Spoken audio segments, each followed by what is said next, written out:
Jachi. Jachima. Okay. So, I'm a freelance journalist, amateur photographer, writer, researcher.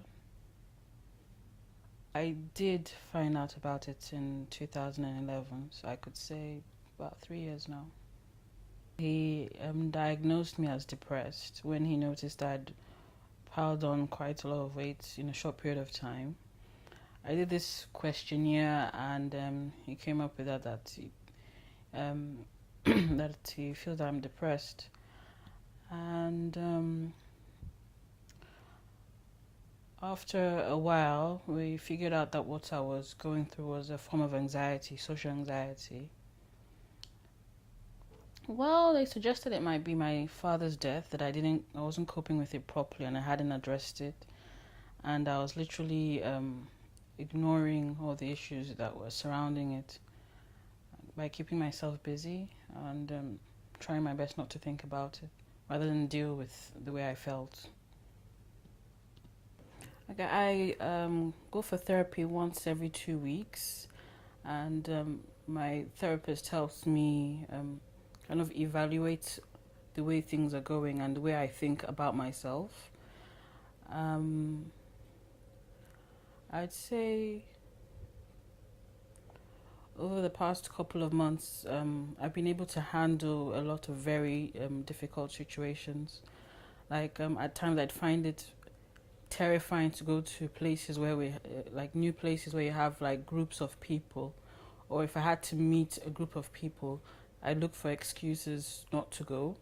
Like, for example, coming for this interview today, I'd probably look for 1,001 reasons why I, I I'm not able to come, or why I wouldn't be able to come.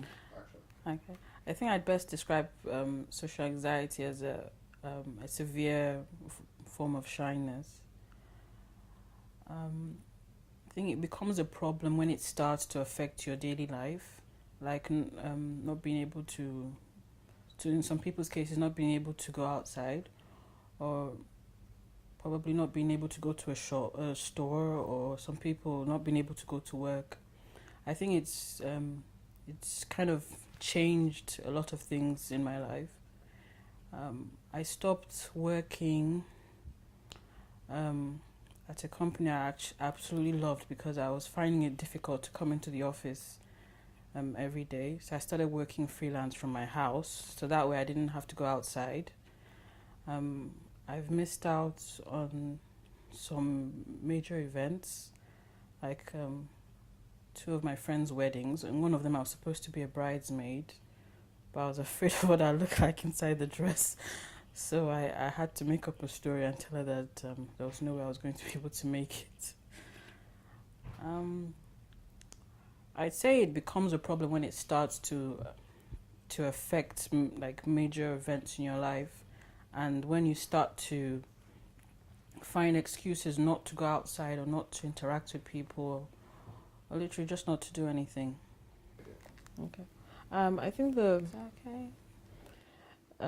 The best way to start with everything, or to how to deal with the whole thing, is awareness. If you know that there's a problem, if you're made aware of a problem, you can work from there.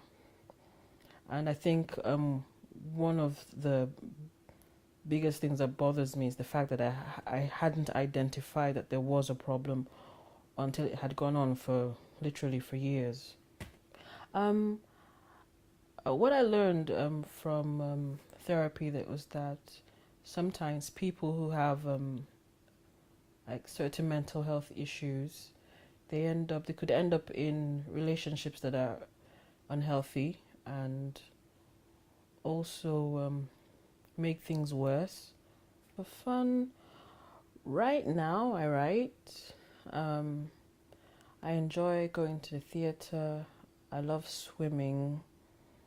I enjoy going out on adventures,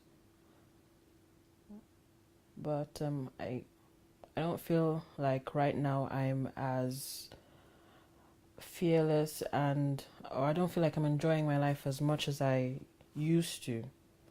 But that's what I'm trying to do right now.